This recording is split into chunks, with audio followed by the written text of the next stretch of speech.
So how does a business go from roasting beans next to a lawnmower in a suburban garage to, pitching these high-volume manufacturing partnerships to the broader business world? Yeah, it's a massive leap to make. Right. It really is. And the answer isn't typically found in a standard profit and loss statement. It's actually found in the machinery they buy, the specific language they use to describe their product, and the operational footprint they leave behind. Absolutely. Welcome to the deep dive. Today, we are unpacking a highly specific business profile of a company called Kingdom Coffee Roasters. And to be clear, right off the top, we are not looking at like a standard consumer review of a neighborhood cafe here. No, definitely not. We are treating the source material as a strategic document. We're breaking down a business's growth trajectory, its underlying operational mechanics, and most importantly for you listening, the potential partnership opportunities that are coded right into this text. Which is really the core reason you should be paying attention to this specific case study. I mean, whether you are an entrepreneur trying to understand how to signal capacity to the market, or, a marketer looking for a seamless back-end collaboration, For sure. or even just someone analyzing how small businesses physically scale up. This profile operates as a masterclass in reading between the lines. It really does. It provides a blueprint for how to look at a company's infrastructure, their equipment list, and their stated mission, and decode what they are genuinely telegraphing to potential investors and B2B clients. Okay, let's unpack this. Because to understand where a business is heading, you first have to understand the foundation it was built on. Right. You need to look at the specific philosophy driving the product before you look at the machinery producing it. So for Kingdom Coffee Roasters, founders Ty Manukian and William Renfro started this entire enterprise in a garage in Folsom, California. A classic origin story. Exactly. They met in school, merged a shared interest in coffee with a desire to serve the community, and, well, they just began building.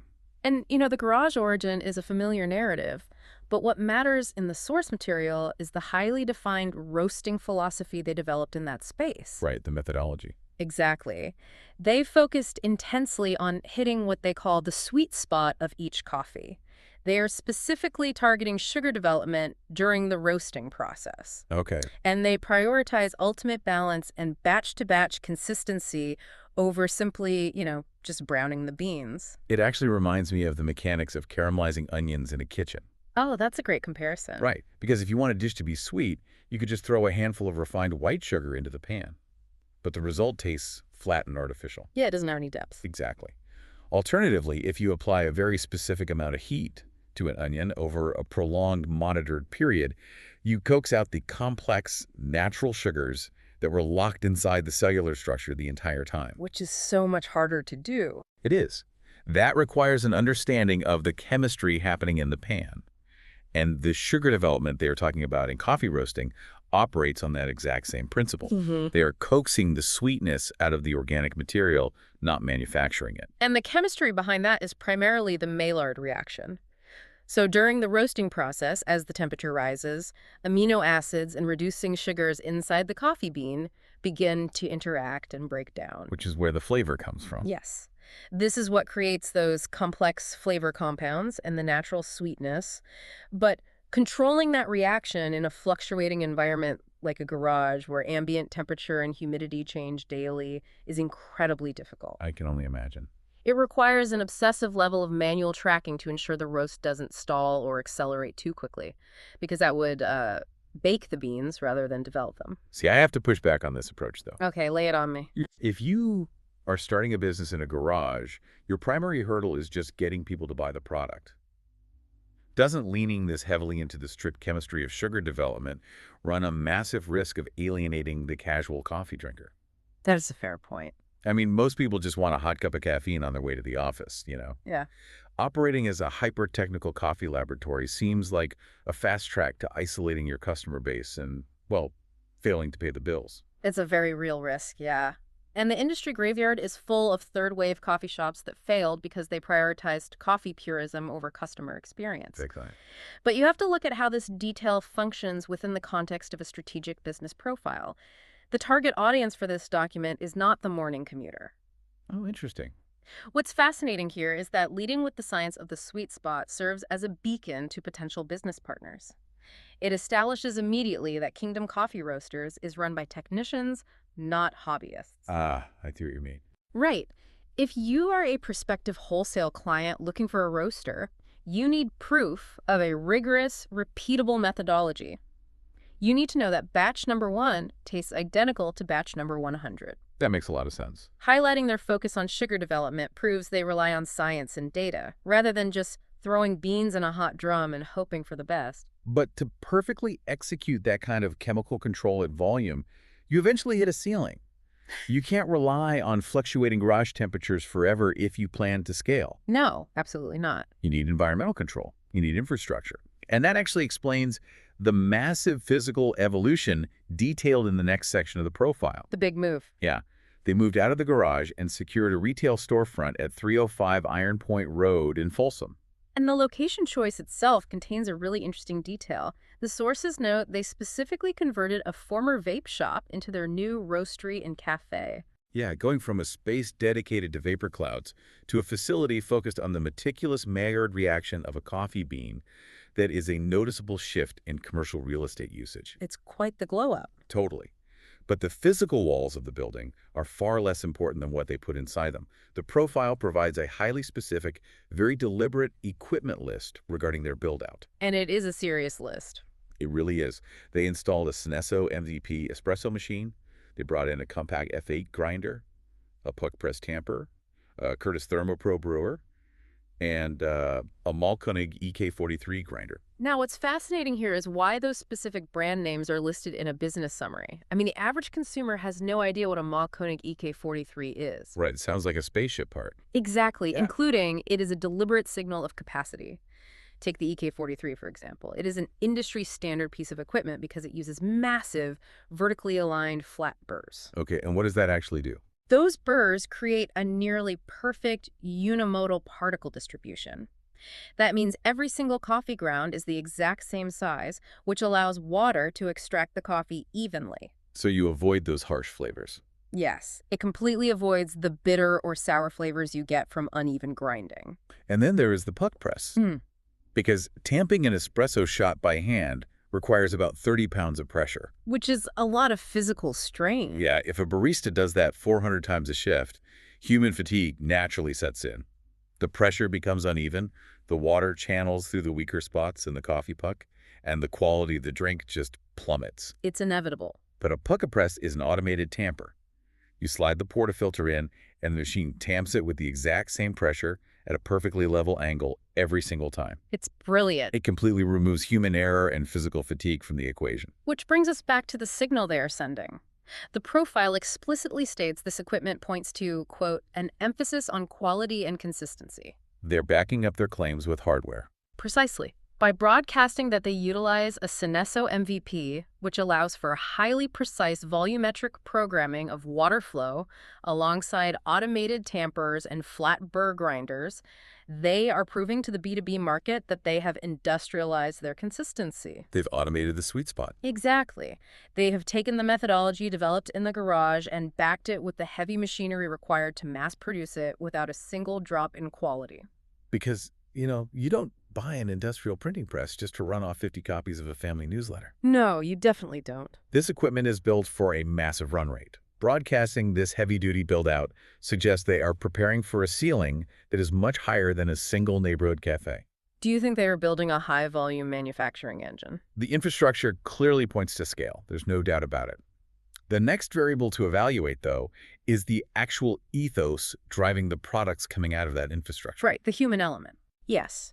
We know the mechanical capacity, but the source material also gives us a direct look at their operational mission through their Visit Folsom listing. And the mission statement provided in the text is, quote, realize the greatness that is within every being and being, sharing our craft, developing great potential, end quote. Every being and being, it's such a specific phrase. It is. It is a direct fusion of their highly technical focus on the agricultural product, the bean, and their original community-centric desire to serve people, the being. And the actual menu offerings listed in the profile reflect that attempt at balance.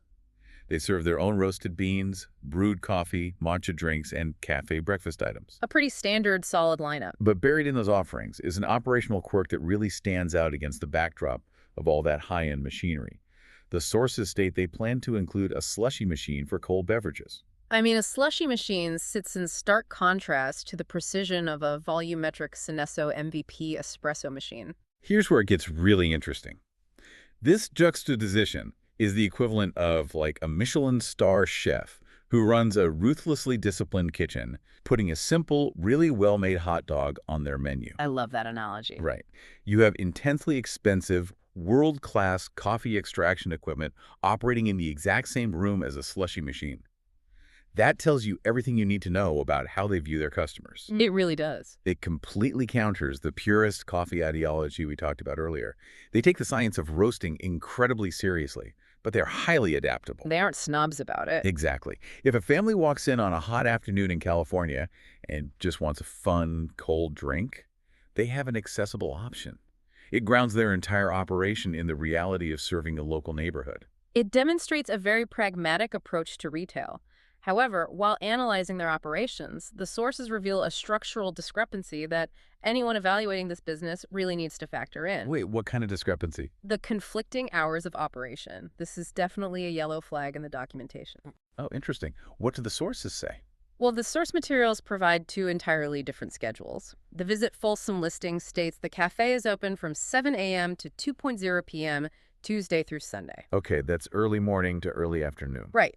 Meanwhile, the business directory lists the operating hours as 9:00 a.m. to 5:00 on weekdays only. Wow, that is not a small rounding error. Not at all. If you schedule a site visit at 8 a.m. on a Wednesday based on the directory, you are standing in front of locked doors. Yeah, And if you try to stop by at 4 p.m. on a Thursday, they might have been closed for 2 hours. exactly. And the profile actively advises the reader to confirm current hours directly. Which is smart. Yeah. From an analytical perspective, this is a classic operational growing pain. When a company is rapidly transitioning, scaling from a garage to a brick-and-mortar space, installing heavy machinery, and dialing in new workflows, the digital administrative footprint frequently lags behind the physical reality. Things slip through the cracks. Yeah, it is a symptom of a startup finding its footing in a higher capacity environment. So what does this all mean? We are looking at an ambitious, highly equipped business that is deeply focused on community, driven by the science of coffee roasting, and, while experiencing some minor administrative lag as they scale. A very normal snapshot of growth. Yeah. So how does a listener take this profile and turn it into actionable strategy? Well, the source material explicitly moves from describing the business to outlining partnership insights. It provides a direct roadmap for collaboration. Okay, let's hear it. If we synthesize the data points, Kingdom Coffee possesses a strong community-facing brand, serious industrial manufacturing capacity, and an undeniable drive for high-volume growth. They have the engine, the philosophy, and the space. Right. And if we connect this to the bigger picture, this scenario is primed for a white label or private label partnership. That is a massive opportunity. Huge. The sources suggest reaching out via their official email at info@kingdomcoffeeroasters.com or visiting the 305 Iron Point Road location in person to pitch this exact structure. Let's break down the mechanics of why a private label roast is such a powerful move for someone listening to this. Please do. If you are a marketer, an influencer, or a business owner wanting to sell a physical product, the barrier to entry for coffee is brutal. Oh, it's so expensive. Insanely expensive. Commercial roasters cost tens of thousands of dollars. You have to secure industrial venting permits. You have to pass local health department inspections for a manufacturing facility. And the trial and error. Yes. And that is all before you spend months ruining batches of raw coffee trying to understand the Maillard reaction. But a private label agreement bypasses all of that capital expenditure, or CapEx, entirely. You approach Kingdom Coffee and utilize their EK43 grinders, their environmental controls, and their scientific methodology. You rent their expertise. Exactly. They source the raw product and execute the sugar development to hit the sweet spot. That perfectly roasted coffee then goes into a retail bag bearing your company's logo. It's brilliant. You avoid the massive financial overhead and the steep learning curve of product development. It is the ultimate intersection of marketing and manufacturing. You pitch them by saying, look, you have the infrastructure to produce incredible volume with absolute consistency. I have the audience and the customer acquisition network to sell that volume. Let's maximize the output of your equipment. It creates a highly efficient symbiotic relationship. The roaster increases the utilization rate of their expensive machinery, generating reliable wholesale revenue. Which they need to pay off that Synesso MVP. Exactly. And you get to monetize your audience with a premium craft product without ever having to sweep a roastery floor or file for a venting permit. That's a win-win. The business profile signals that they have the capacity waiting to be utilized. This entire deep dive has been a masterclass in reading the signals a business puts out into the world. It really highlights the hidden layers of a business profile. Yeah, we tracked Ty and Williams' trajectory from a garage in Folsom, California, to a fully realized commercial space on Iron Point Road. We looked at the underlying chemistry of sugar development, The famous sweet spot. the sweet spot, and the mechanical necessity of flat burrs and automated tampers to scale that chemistry. And of course, the pragmatic reality of balancing world-class espresso with a slushy machine. Gotta have the slushies. Always. Most importantly, we uncovered the business mechanics of leveraging someone else's infrastructure to execute a zero-capex private label partnership. The profile is a testament to the value of building a clear methodology and backing it with the right tools. But, analyzing this transition from a neighborhood craft roaster to a potential manufacturing hub raises a broader question. Wait, what do you think about? Well, we discussed their core mission, realizing the greatness that is within every being and being. We analyzed how their entire identity, the soul of their operation, is rooted in this meticulous hands-on craft of coaxing out the sweet spot and serving their immediate local community. Right, the whole artisan ethos? Yes. So the lingering question is this. What happens to the soul of a craft company when they successfully execute on that partnership playbook? When they take their meticulously developed roasts and begin white labeling them in mass quantities for outside brands, can you actually mass produce an artisanal ethos? That is a tough question. Or does the inherent greatness within every bean fundamentally change its meaning the moment it gets sold under someone else's logo? Does the scale dilute the soul? That is a fascinating concept to untangle, and definitely something for all of you listening to ponder as you evaluate the sweet spots and the signaling in your own business ventures. Is it the balancing act for sure? It really is. Thank you so much for joining us on this deep dive. Keep reading the machinery, not just the mission statements, and we will catch you next time.